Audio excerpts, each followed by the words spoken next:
I'm really excited to have Janet Estervig here today to talk a little bit about systematic instruction and fading support. So now I'm just going to turn the time over to her. Thank you. Why, thank you. And I am going to share my screen and start. Does everything look good? Excellent. Thank you. All right. So we're going to talk about systematic instruction and fading supports. And I just wanted to tell you why I happen to know about this topic, because I have been in the field for over 40 years.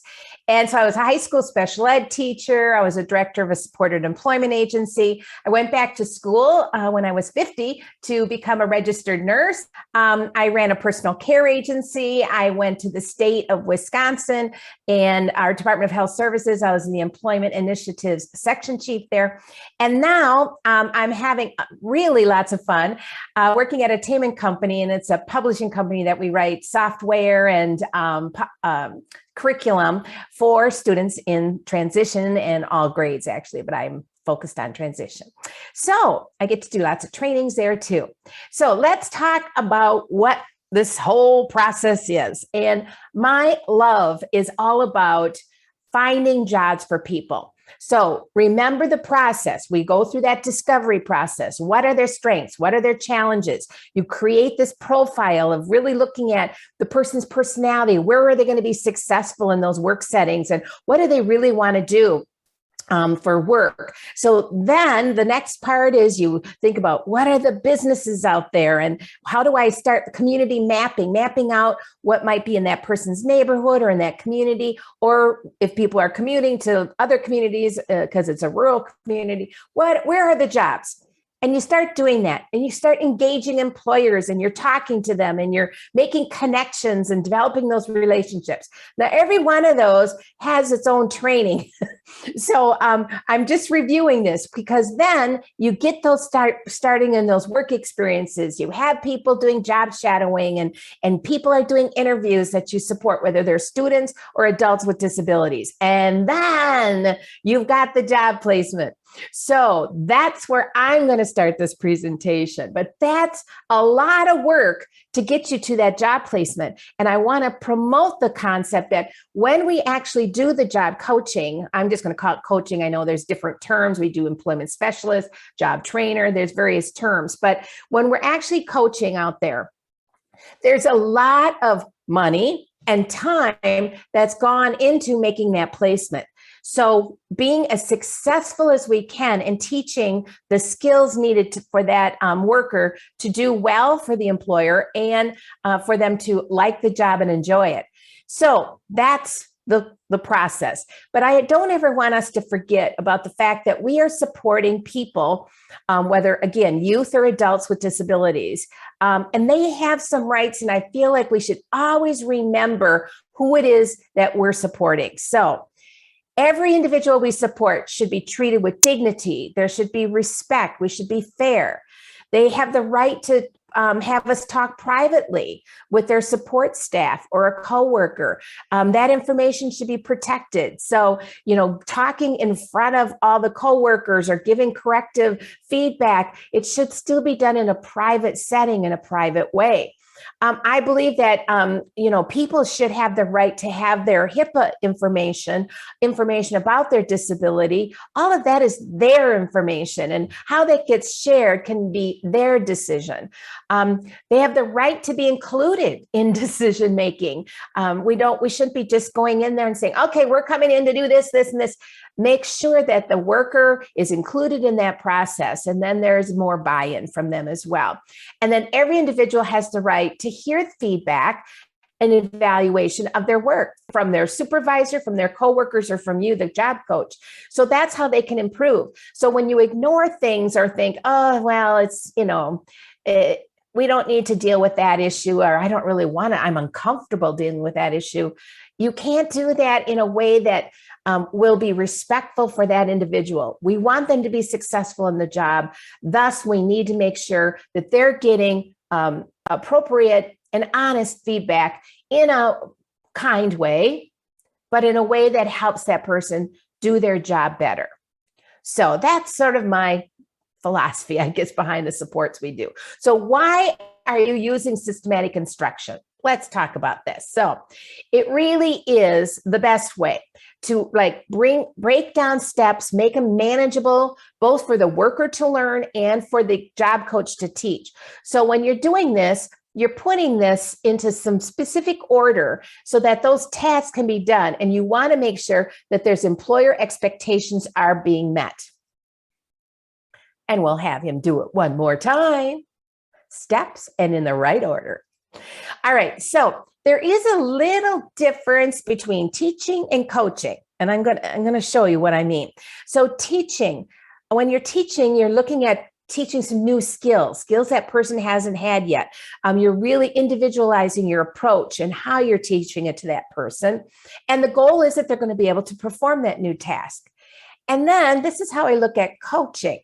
So coaching is, okay, they've got the skill, but there's things that you need to talk about with them. Maybe the coaching is they know the skill, but they're not following through. Their quantity isn't sufficient for the employer expectations. Or maybe there's some soft skill issues that are interfering. What are the barriers to that? But the skills learned, now we're coaching them along to do the job well for the employer. Techniques may be applied to everyone. Maybe this technique is going to be, I'm going to do some modeling. I'm going to have this person be able to get feedback on a regular basis from their supervisor, whatever it is that you're coaching. And then the goal is to help improve those skills, increase problem-solving skills.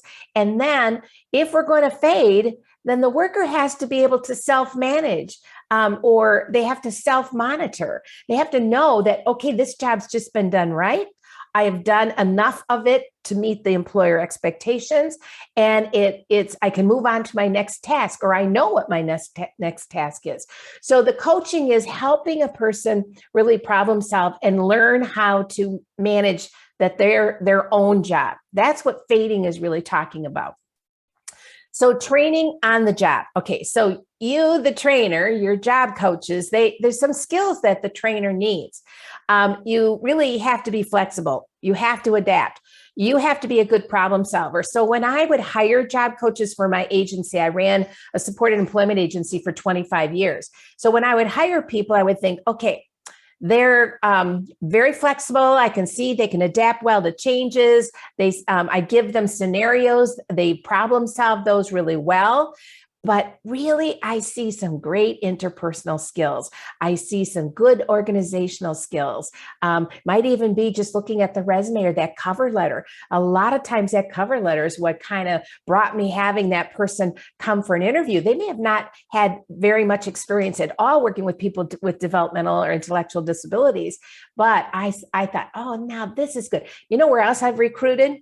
I have recruited at businesses that we have gone into with the worker with a disability. And I saw that employee there, maybe the deli employee, was just how they interacted with our clients and how they were just so kind, but just not in a child way, in a way that they talk to them as adults. And that, man, they've got some good skills. I'm going to see if I can recruit them to come work as a job coach. And I have to say I did a few times. And then helping to know what the steps are. So being responsive to the changes of the workplace, even being able to be perceptive to understand what's going on in that workplace, and then being a good communicator, because you have to learn communication skills, whether you're working with the individual with a disability, or their coworkers, or the supervisor, or the business owner, or customers coming in, working with the family. Maybe they have house staff, home support staff in supported living situations. You got to be able to communicate with all these people, and everybody might need a little different type of communication. So, boy, I've just said a lot of expectations of that job coach. And that's why we need to find ways to really support the work that they're doing as well. As a business, as an employer, we want to make sure that our job coaches are well supported as they're supporting and learning how to fade from their the work sites. So what is a job coach?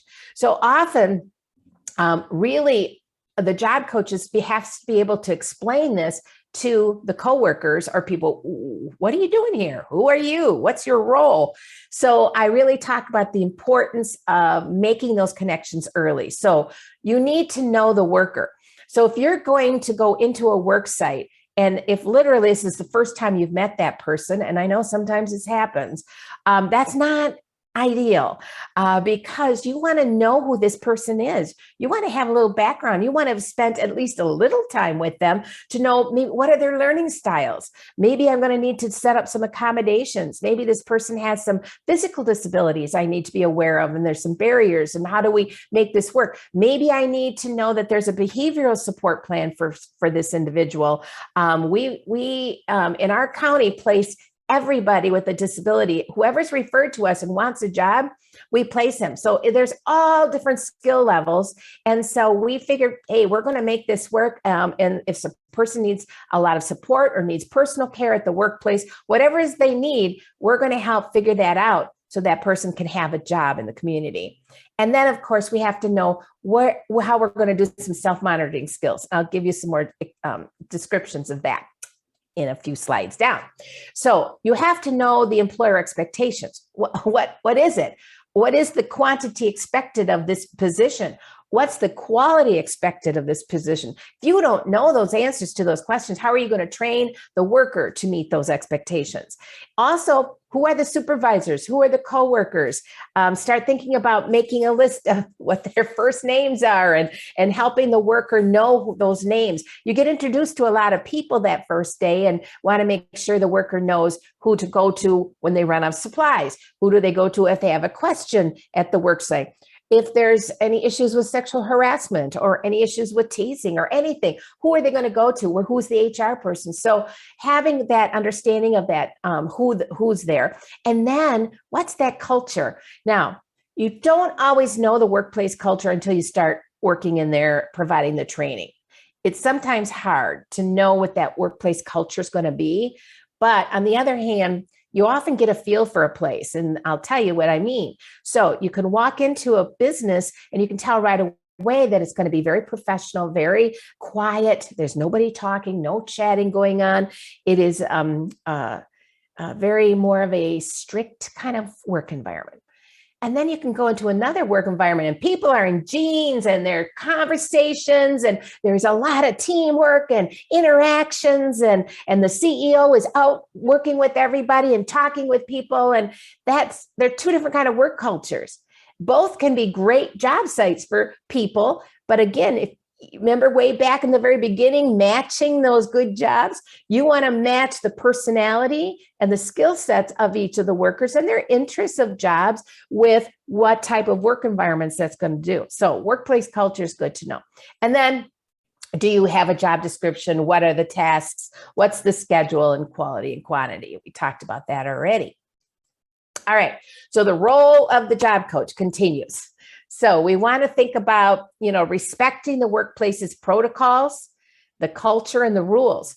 And this is really important when you're a job coach. You have to make sure that you're knowing what those protocols are in those work settings. And you shouldn't be the one breaking those rules. So you want to blend into that workplace with both what you're wearing and your communication style. So if it's a very quiet place, you better not be talking very loud. If it's a place nobody is allowed to have cell phones, you may have to talk to an employer if you need to have it on you, but it needs to be on vibrate. You have to blend into that workplace. And I've had many situations where I've had to talk to the job coach about what they're wearing to the work site because it doesn't blend in and it stands out. And so I actually was working at that personal care agency and we had students from the local school, transition students that were getting some work experiences coming in. Well, their paraprofessional staff was wearing like jeans that are ripped and beanie hat. And I mean, this is an office setting. You can't come in looking like that. So I had to go and talk to the school district and explain to them, your workers have to blend in, of course, but also the staff that come with them. So prioritizing the interactions with the worker and the coworkers. My role as a job coach isn't just to teach the job task, because fading is all about getting that coworker support, because in the end, most of the people we support need something, somebody, a mentor, somebody at that work site that may be able to look out for them. And so I prioritize just as much as teaching the job is making sure there are interactions going on with them and their coworkers. And it doesn't mean, Wisconsin, all you got to say is, how about them Packers? And that just starts the conversation. So that's all you got to start with. And then pretty soon, but the job coach, has to get out of that conversation and have the worker having that conversation with their coworkers and start building these relationships. Now, you also have the responsibility of having some job tasks or schedule that's going to meet the employer's expectations. You really want to support independence whenever possible. You're going to want to define what your role is. So this is the staff there, the other coworkers are going to say what, it depends on how common it is to have job coaches in those workplaces in your particular community. But they'll often come up to me and goes, what are you doing? Who are you? What's wrong with that person? Because they're flapping their hands or something. It's like, oh, let me introduce Barry to you. And let me tell you a little bit about Barry. And Barry's already given me permission to talk about this. So I'm what we call a job coach or a job trainer. And I'm here to just help teach these skills and talk about your role, but also, demystify it. It's like, yeah, we're just wanting to make sure the employer that Barry's doing the job for the employer. And pretty soon they go, oh, that's cool. And, if they have questions about they run out of supplies, would it be okay if they asked you where it would? Sure, no problem. I'm Janet. Just have them come and talk to me. So that's really defining your role with the coworkers is really a key piece to building those relationships. And that's the building blocks and the foundation of fading. If we just fade and never help that worker make connections to other workers or even their supervisor, then it has the higher chance of failure because we haven't built that foundation. And I know some people go, what do you mean? I always say building those relationships is as important as teaching the job skills. So that'll be the third time I said that one. So we got to develop some teaching strategies, and I'm going to give you some examples of that. And we have to teach self-monitoring strategies. If you're not going to be there, how are they going to know what to do? How do they know they've done it right? So let's talk about getting that job description down.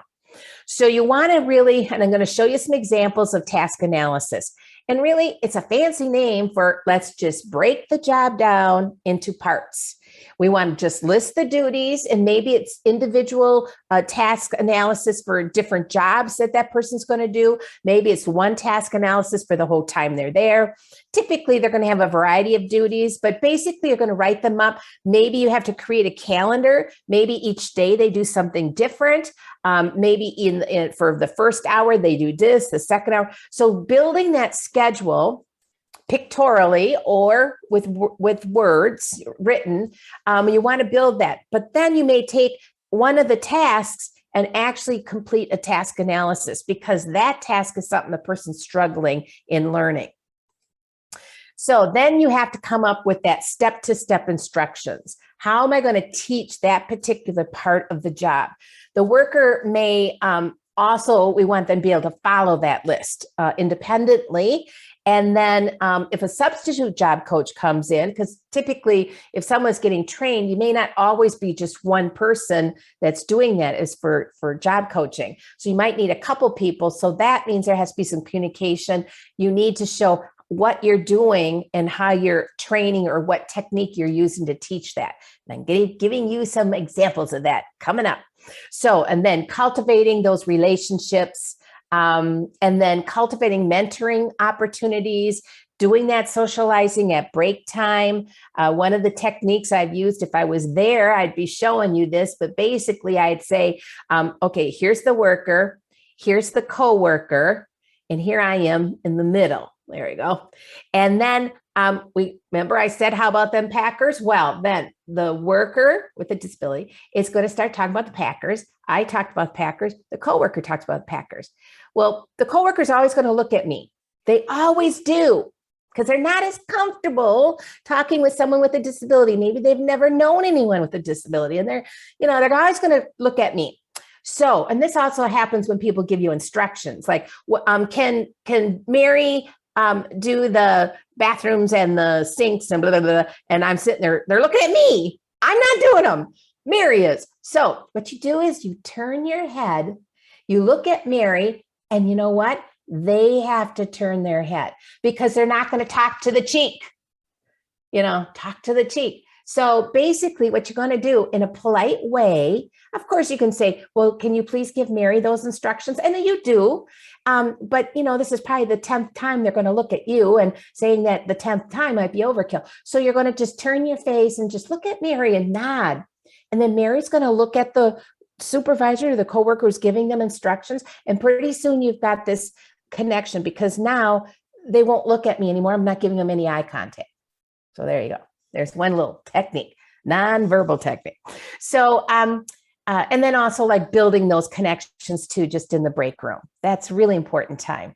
You might think the time to make phone calls is get other work done is during their person's break, but that's actually the time you cultivate those really great relationships with coworkers. Oh, that was cute. I like the jobs one. All right. So the role of the supervisor. So this is the person who's supervising your worker. All right. And that's not really your worker. It's the worker of the place of business, but the person you're supervising. So you want to make sure that they know that they have to identify and allocate the tasks. They may need to be the one that you talk to about modifying or shifting job tasks. There is the terminology out there now is very strongly in that we want the work to be a good fit for the employee, and follow that same example. We want the work that they're assigning the worker to fit their skill set. And then they want the training. We'd like that supervisor to provide the training. Now you're there to support that. And I have to say, this is tougher because they want you to do all the training. And yes, of course, you're going to do a bulk of it. But the whole idea is on day one, you're starting to show that, hey, this is your worker, you, the business, you, the supervisor. And so I want that connection to start right there in you teaching them the job tasks. I will be there. I'm going to learn it along with. I'm going to see what they're doing. I'm going to help come up with, adaptations, ideas, accommodations if needed. I'm going to be creating that job list. But you want the supervisor involved in the training when it's possible. And I know it isn't always possible, but again, they're going to be the one to approve any schedule changes, because sometimes for time off, it's interesting. We had a employer actually talk about this with us. We were doing filming of an employee, just amazing job. Oh my God. It was just one of these great job connections and job matches. And so he was their quality control. He would make sure that there was, like 2 bolts, 2 nuts, 5 screws, whatever. Every baggie had to have it. It was for IKEA, I think, for putting together stuff. Anyway, so he would check every single one. And the employer said he is 100% accurate. So this guy he is good and fast. And so his sister said, well, it's the state fair is next week. I'd like to take him off for the next couple of days to the state fair. And the employer goes, well, you know what? We really need him. It's really busy. No, if you want to take off a day, he doesn't work on Friday, that's okay. But we need him the other days. That employer couldn't let him take off, just go to the state fair. And his sister was like, oh, because he was working in, facility-based services. They could take off anytime. It was like, wow. And it brought tears to her eyes that her brother was that valued at that place of business. And that's what we want. We want that supervisor. We want that business to say, this person is really an important part of this business for us. All right. Taking them from A to B. All right. So what's the role of the coworkers? We want them to share their job efficiencies. They've been maybe doing this job for a while. Go to them. They're the experts. They may understand what are typical expectations. Maybe the supervisor says, you got to get 25 done in an hour. And the coworkers are going, what did he say?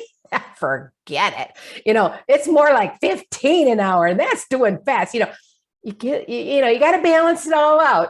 But it's really kind of getting that understanding. And then going to again, this is where you're cultivating those coworker relationships, is to say, you have been doing this a long time. Do you have any tips for Barry to do this job? They also maybe provide feedback and go, hey, you got to do this, or that wasn't quite done right. They'll help with that. Maybe they'll come and help complete jobs. Might be teamwork. Like if they're setting up a banquet room, that's not just then to be done with multiple people. They could be also providing some moral support. Maybe that's somebody that the worker could go to say, this is what my day was like, or I had a hard time last night, or whatever. And then they can also give you some of those tips about who to go to for what. And then we already said, what's your role as the job coach? So you're the one who's going to individualize this training strategies using this task analysis and appropriate prompts and cues. And then we haven't talked much about it, but most of the time people lose their jobs because of soft skills, not the hard skills, not the skills to do the job, but it's those soft skills: reliability, showing up on time, having clean uniforms, smelling appropriate for the job,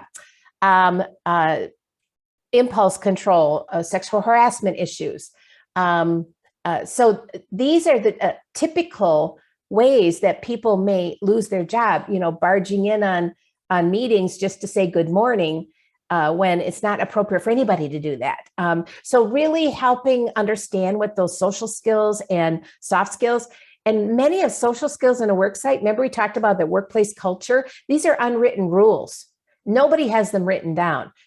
Everybody just knows it. So part of it is going to learn that, what are some of those unwritten rules, and making it really clear to the worker. Yes, you can do this. No, you can't do that. These are the rules of this business to help for those workers that you work with that need those clear cut guidelines and boundaries. That is a great way to do that. And you also are going to be the model for how coworkers are going to act with that person. So if you're going to sit there and look at the person and go, such good sitting, you're talking to the person like a child.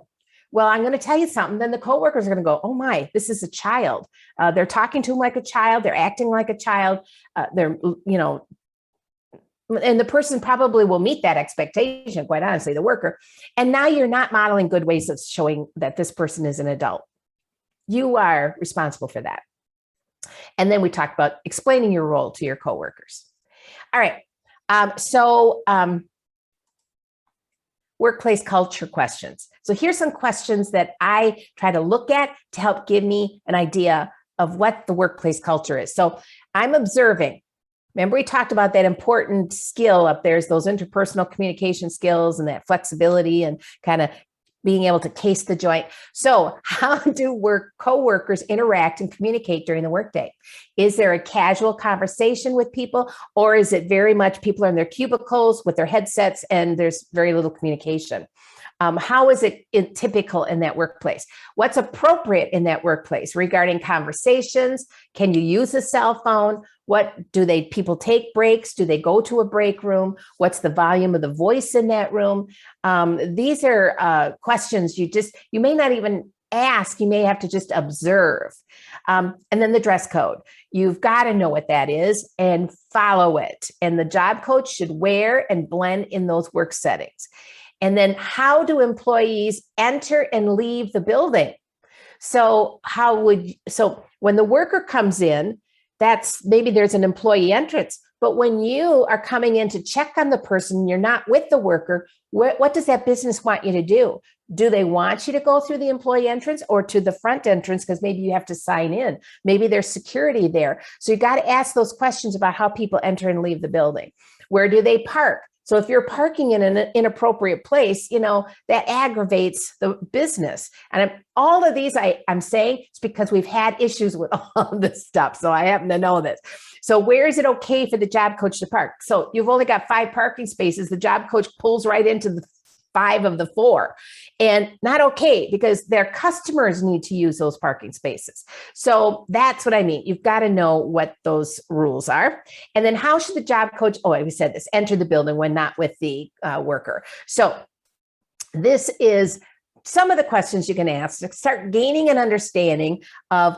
And it's interesting. I haven't even gotten to actually teaching the skills, have I? Because all of this preliminary stuff is critically important for developing and creating the environment that then is going to get the actual training. I think the actual job training, of course, is important, but all of this other stuff is how a business might decide, I don't think this is worth it. That job coach is, talking all the time and wasting time with all my employees, or that job coach was over there sleeping. And I know I've had all of these things happen for 25 years of supervising job coaches. And I know I hire, I think, great people, and I find out they were sleeping over there at the job site. The business owner took a picture, sent it to me. Oh man. Fortunately, she was she totally understood. So it was great. All right. So tips for the job coach. Here's some tips. All right. So know the company. You're going to ask about job requirements. You're going to know your workers' abilities. Using respectful and age-appropriate language when providing workplace supports. Never use human service jargon, because no one knows what an IEP is, or OCD, or CP, or IDD, or nobody knows any of this stuff at the work site. Get those words out of your mouth. And then thinking about using your creativity, because you might need to think about, how could I set up something different, or some adaptive equipment, and then how can that blend into that work site? We've done some really interesting things for adaptations. And then people first language. Again, you are the model. You're the role model for other people in having conversations with that individual. And if I haven't heard 1,000 times, I see he's a Downs. I mean, come on. We should get rid of all of these words. And sometimes, even with our job coaches, sometimes people come into the field without that background. And so I do have to teach them about the importance of labels, and the importance of actually not labeling people, and how that can develop perceptions immediately. So it's always the person first. Their disability is second. Now, maybe he's got this Down syndrome. So, this is John, and John who has Down syndrome. All right, that's fine. But John is your focus, and let's get on that piece of it. And then remember, as a job coach, this business has the expectation that a job is going to get done. So this isn't a social service agency. Maybe they're working in one, but this is a business, and the business expects quality customer service. So now you, the job coach, have the responsibility of good customer service for the employer and for the worker. It's kind of a combination. You want to make sure the employer is getting what they need, but you also want to make sure the worker is getting all the support and training, good training. All right. And let's not forget HIPAA. So it's important that we exercise HIPAA. I have, if not been asked 1,000 times too, what's wrong with them? Or why do they do that? Or what's their disability? Or what happened? Or, all these questions. Now, people are just curious. It's usually not malicious, unless sometimes we have drug seekers wanting to know what drugs do they have. We have had issues with that. So here's what you do. You just go, thank you for your interest in Mary. But of course, that information is protected, and we want to respect Mary's privacy. Or thank you for your interest, but to protect Mary's privacy, that's not something I can share. Or thank you for your interest. As you know, I have to respect Mary's privacy, but let's go and talk with her. She would love to meet you. So keep it, gentle, because people typically do this out of ignorance. And so this is a teaching moment for those coworkers. All right, let's get down to the nuts and bolts of the task analysis. So this is what we want to make sure you're identifying areas. What's the job? We're going to track what the work that the job trainer is doing in that. I'm going to show you an example of this. And so each of the tasks are going to be listed. And then, as you know, it's really great to teach it this way. And then we're going to look at what can they do independently, and where do they need the instruction. So the goal is, your job is to help the worker become independent at their job. It's the best job ever, but it's a very unusual job to explain to other people. And then you want to use the least amount of prompting to help that worker be as independent as possible. And then you need a plan for fading. When you actually are starting the training, not every worker is going to be 100% independent. But I got to tell you something, no worker is independent. None of us are independent. We all are dependent on our coworkers to be successful in our job, every one of us. So why should it be any different for someone who's coming into a job with a disability? Now, maybe their support might look a little different than the support I get in my job for my coworkers, but we all get it. Just so you know, it's totally natural. That's why we used to call it natural support. So tour the work environment. You want to introduce the worker with having a supervisor and you going around and meeting all the new people. You want to look at all the steps, maybe observing another employee doing that job. You want to look at all the materials. This is all those notes you're going to be taking. What do they need? What needs to be in place? Where is all the supplies? You want to observe people doing this in their natural environment. You want to get a written job description, which isn't always available because sometimes we do a lot of customized employment, especially for workers who can't take an existing job description. But at least if there is something, and if there isn't, write it up and have it approved by the supervisor or that company. And then maybe when appropriate, just do it yourself once. I don't mean take the place of the person, but maybe go in and try it because there might be something unique about that job that you need to work out for putting together task analysis, but only when appropriate. And then creating the checklist and then scheduling for it. So there's a lot of different prompting hierarchies. So this is one, and actually it doesn't even have one of them in there, and I'll list it later, but we're going from least intrusive, which is natural independence, down to the most intrusive, which is considered, which would be hand on hand, doing a full physical prompt. So let's talk about these prompts. They're not that complicated. And really, it's just what are natural cues already happening there? What's going on that's going to initiate? People leave the table, that tells me it's time to bust the table. There's just natural cues. You're on a work line and something's coming at you and you got to do something with it, or a load of laundry comes out and it's time to fold it. So there are natural cues to tell you what to do next. So there is that. And then there are visual cues. So this is what we do pictorially. We may take pictures to demonstrate the sequencing of that. And then there is the one that wasn't listed in the one before, but the shadowing or proximity. That's when you start increasing your distance from the person and just observing and only intervene when necessary. This is probably one of the toughest things a job coach can do because they want the person to be successful. And so if the person is doing the job, they want to be right there. So they're never going to, they're never going to fail. And so it's getting that.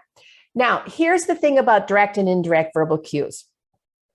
I think every job coach uses direct verbal cues in some ways, almost exclusively. We're giving verbal prompts all the time. But can you change it up a little and go into indirect verbal cues? So instead of telling the person what they need to do next, ask them, what do you need to do next? That gets that person to think through the steps themselves, or maybe refer to that checklist, because you want them to be able to do this when you're not there. Either to use that checklist or to think, okay, what do I do next? Or what is it that you need now? Oh, I need the blue solution. I'm cleaning the glass, So whatever it is, try to get the person to think it. And you know what happens? There's actually a physiological thing that happens. When people have to think about things themselves, and this is what they do a lot of training for older adults, is that it goes into their long-term memory. So it's short-term memory if someone tells you what to do. Like all the stuff I'm telling you now, most of it's going into short-term memory. You're going to need this PowerPoint to kind of remind you of things. But the things I want you to throw into the long-term memory, I may have repeated multiple times, or I might say, what do you think is the best thing to do when you're a job coach starting out at a work site? So get those indirect cues perfectly timed. And then you might just use gestures, maybe no verbal cue at all. And you have some of the people you support that, verbal cues or talking too much is not going to get the best results. That's too much auditory stimuli. And so sometimes I wasn't always the best job coach for some people because I'm a talker and I talk loud. And so I had to really rein it in and realize I've got to just use gestures. I've got to use maybe visual cues, point to the pictures of the list of what they need to do instead of verbal cues. And then modeling. So modeling is actually a way to look at the person. If you can have a coworker do the job and the person can observe it, or you may be needing to model or demonstrate. Demonstrating is a great way. And then physical assistance. So typically hand over hand is when like sweeping or mopping is an unusual physical activity that a person doesn't always catch. Or if they have to wipe, they're wiping, just using some custodial things, wiping a table, they need to apply a certain level of pressure to get that table clean. So understanding how to do that may take hand over hand. So those are some, and you always want to say, I'm going to put my hand over your hand now. Always let them know when you're going to do that. All right, so here's just a sample task analysis. You can use different forms, and I'll show you a couple more. But the idea here is that you're going to list the steps. This is super simple. Plus or minus. Are they independent at it when they do that? Yes, plus. Don't say a word on those pluses. Don't intervene. Do nothing because they can do that job. You don't need any instructional prompts for that. But when you get a minus, now let's talk about what would be the best way to teach that skill. And would it be great to come up with some adaptations? Like maybe they use a brush to put the butter on instead of a knife that rips the bread up. Or maybe they have a jig to cut the sandwiches in half versus always kind of trying to make that half and not doing so well with it. So there may be ideas that could do this for adaptation. So and then at the top, I use a P. That means I've done a physical prompt. DV is a direct verbal. ID is indirect verbal. VIS is visual, gesture, modeling, and shadowing. I had corrected that one before, and it's not been corrected. Okay, where did that go? So here is gathering all, so like this is just a sample. This is just simple making sandwiches. We supported someone in a nursing home, and so they would make, like 150 sandwiches. So how were they at gathering up their supplies? They got it. So the job coach should sit back and do nothing during that step. Opening up the bread bags and pulling out 2 slices of bread. Well, maybe I put a parentheses on that plus. She actually knows how to pull out 2 slices of bread, but maybe we can find out a way to get that bag open easier. Maybe she can just cut the bag and with the scissors. Maybe that someone else can just open all the bags for her and then she can get all the slices out. Maybe the bag can be emptied and then all the slices are laid out and set up. So there might be some different instructional strategies there, or maybe she can just get this in time to figure it out. But I don't know if any of you have ever used those twisty ties, but those are not easy to teach, twisty ties. Okay, then laying out 2 slices, she knows how to do that. Plus, don't give her verbal instructions at all. And then opening up the butter container and starting to spread it. Well, she's ripping up the butter, the bread is too fresh and you get a minus. So we'll do a modeling. We'll do a physical handover to show how to do that. We're giving a direct verbal cue about getting it to the edges. We might show a visual cue to show the finished task. So maybe an adaptation would be having the butter softened.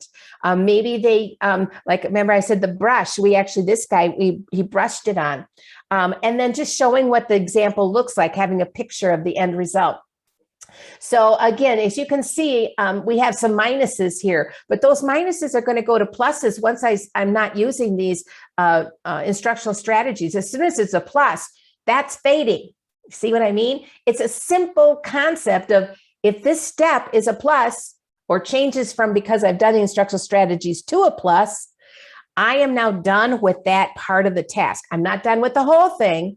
And so what happens is, if we're not using a task analysis, we're going to give verbal instructions from beginning to end, and we're not going to fade any of that until they've accomplished the full task at the very end. So that may have taken weeks. Well, guess what? You can start fading in pieces of a job by any place that person's doing that piece of that job independently. So that's really the simple concept here. And then coming up with creative ideas, like using, like, say, pictorial representation. There's the sandwich with a jig, coming up with what technique are we going to use. So if another job coach comes in, they're going to see that I'm using modeling, gesture, and visual cues. I've already set up some pictures. I already see, I've got some things in place. And then that job coach will know what we've used for instructional strategies. Maybe you even end up putting in there an instructional cue. You're going to use the same cue. You're all going to be consistent. It could be whatever you make it. I should send you that form, because it's really just simple. And then here's a couple other examples. So this one is one where they have the cooking spaghetti. This is, of course, something in the home, but they have one step, which actually has 5 sub-steps. So you might decide that you're going to have a job have one step in it, and then maybe you're going to list the parts of that one step. So you could do it this way too. If something has like 7 steps, and then now we've got all these sub-steps in it. And then here's another one that actually shows whether they completed the task or incomplete. So that's a C or I. You're going to circle. And then this one says whether they were independent, verbal, you've modeled, or hand over hand. They're only using 4 cues here, which is fine. You can decide what cues you're going to use. So this is just something, another example. And you can set it up how you want. But the idea is that you try to use consistent strategies in teaching that step. And then you want to start with your fading plan. So you need to develop your fading plan. Here's a strategic planning cycle. We're going to use the same idea. What is the desired goal and outcome? Having the person do this job independently. What are the strategies you're going to get to there? How long are you planning to provide support? I mean, some of it might be time related, because your funders are saying, you've got this many hours and this much in a month, and this is what you get. So it's figuring out how you're going to manage that time well.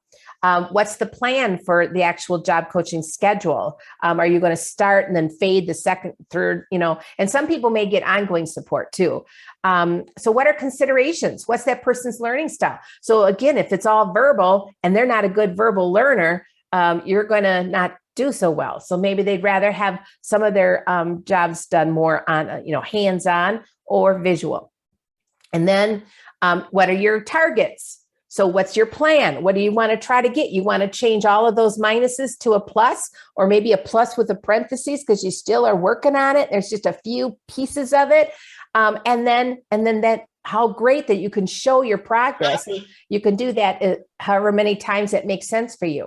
And so you want to know, what's your target for that day? What accommodations or adaptations can you come up with? It's some cool, fun, creative ways to support people. And so we want to look at then changing things up. Well, the hand over hand, you only want to be doing that for a short time. Are they getting it? Are they getting the idea of how much pressure they need to apply? Are they getting the idea of sweeping? Well, if they're not getting the idea of sweeping, well, maybe they're never going to. So how about changing it up? Maybe you get one of those little wood floor vacs, that's electric or battery operated, and forget the sweeping. So there's we quickly move to adaptations often because it's like, okay, let's make this job easier, if that's appropriate there. And then looking at results, what are your results? You've changed up some cues, you've changed up prompts, and are you communicating with the other job coaches? If there's another job coach there, are you consistent in your training, and have you reached your goal? So consistency. Some of this we did with video recording the job coaches teaching interventions at the work site. And then we upload it. You can do a private YouTube, or maybe you have a Google site that you can share with other job coaches, and you can see. We had somebody that had a lot of behavioral challenges. And so the job coach that worked with him that really did so well, we videotaped the two of them because we saw how his interventions really brought out the best success for that worker. And then the other job coaches could observe that. And then you're also going to be able to record an experienced employee, if they were okay with that, who's doing that same job. Maybe that job is being done by someone who's been there a while at this business, and you can use them as a role model because you might not know the job. And then having checkoff lists that the worker can check off because we want them to use something to monitor their own work. And are there apps out there? Yes, I'm going to give you a couple of them. There's some awesome apps. And so really apps that can create checklists with photos and instructions. If again, they're allowed to have a phone or a device at the work site. Most employers are willing partly because it would be an accommodation, ADA accommodation, to allow them to have that as well. And then maintaining that communication with home. If they're coming to work with dirty uniforms or they're not smelling well, you've got to talk to family. You've got to talk to home staff because there is clear expectation of how you should look when you come to work. And then using technology for ongoing support. This is so, can you reduce it? And I'm telling you, last year, our state was finally able to get authorization for doing FaceTime job coaching, texting job coaching. We didn't have to go on site to coach somebody. And that was a huge step for our state to make in allowing this, but it really has opened up possibilities. And we have a lot of rural communities in Wisconsin, and being able to check out a work site via the internet or via FaceTime, talking to the employer, maybe the supervisor, how did Janet do today? And talking to Janet, how did things go today? Or using it to have the person show their work. You can actually see it. So there's a lot of things that has changed in this last year and a half about ways to provide less on-site supervision. And it's all to make a worker be constructive and, of course, hopefully happy. And then sharing those, having screen shares and tech support, computer to computer. We did this too. We had our computer set up with the computer of the agency. Again, the company gave us permission for this, and we could log in to her work and see how she did and see if there were any errors in her work. She was doing data entry. So we were actually able to log in and check her work. Now, so you've got to build in the self-monitoring, and I got to move a little faster here. We're almost going. So self-monitoring. So here's things to think about, that they know what needs to check off. They are part of deciding how they're going to monitor it, whether it's going to be on their phones or whether it's going to be something physical. Make sure they're included in that so that they have a buy-in to actually use it, because when they don't use it, you find that they skip steps. And so using it and making sure that they're following it, and maybe some of it will have some auditory instructions as well. And then so they know when they've been successful, have they completed the task? They'll know that. And then sometimes they may have to use time record, like a timer or on their watch, or, whether it's going to breaks and getting back, but also maybe they have to have so many widgets put together in, an hour. So there might be things to check off with that. And if there's going to be any, positive reinforcers, of course, the paycheck is the reinforcer. But when you don't really understand the difference between $5 and $50, it's not quite as a big incentive, but it helps if the person actually gets to cash a check and actually gets to go and spend some on some things, but they also have to spend on food and rent and things that. So, but are there things, maybe they decide, I just really want to be able to get a soda after work if I've gotten all my work done. Fine, if that's what you decide. It's your decision. We want them to think about what might be a reinforcer for them. Oh, there. Okay. So here's some apps, because there are some very interesting apps out there. And if you have a really good app you've used as job coaching, I would love it if you would put it in chat, because please give me your resources. And I'll add it to this when I share this out with everybody too, when I'm doing my trainings. So here's an app this is actually a website that tells about apps that you can use to create checklists. First, then Visual Schedule is a cool app that gives pictures. You can upload pictures into it, and then you can give step-by-step instructions. And then the Go Visual app is actually something that our company makes. It actually it's an Apple product, but you take a video, you can put hotspots so that it stops at a spot, and then you can give a verbal instructions or written instructions, so it can be text to speech. Pretty cool things out there that you can use. Again, using technology to provide coaching support. And I always tell my job coaches, you will never be out of a job. Never worry. We have so many people looking for jobs. We have so many needs for our job coaches. So never feel like, oh my gosh, if I fade out of this work site, I'm never going to have something to do. Yes, you can. Build some of these things. Part of fading, it really is hard to fade unless you put in place what it is you did in supporting that person. Another way for transportation apps. So there's GPS apps that people have used, even downloading things like Uber and Lyft to get to and from work. But some of the GPS apps helps to kind of track where that person is if there's any concern about safety. They have their device, and then also being able to use it to look at routes if they're following bus routes. So there's great possibilities. And do you know that many people with developmental and intellectual disabilities don't have a cell phone or a device? And there's reasons why. Sometimes it's just affordability. But we have to think about, what are they losing out on access, thinking about how much we use our cell phones now for everyday living. All right, so the ongoing support, maintaining that contact, going back in to retrain when you need to, clearly defining what should be in the expectations, and then looking for opportunities for advancement. Don't ever lose that concept. And then really supporting opportunities of social activities. And here's the thing, some people can only work part-time. They're wanting to protect their Social Security benefits. And I get that, because that they may get their supports, their job coach support may come from Medicaid if it's in long-term care services. They get their Medicaid, they may get their medical services. So important. So they may need to keep a limit on their income and what they're working. So look at meaningful days, volunteer opportunities, community classes, all sorts of cool stuff. We want to support successful employment. Here's some cool resources, some job coach videos of what are you doing. Here's stuff about the role of a job coach, cool things about job coaching stuff. And there I am. And we're 2:00. So now I can answer any questions I meant to end earlier. Sorry, I tried.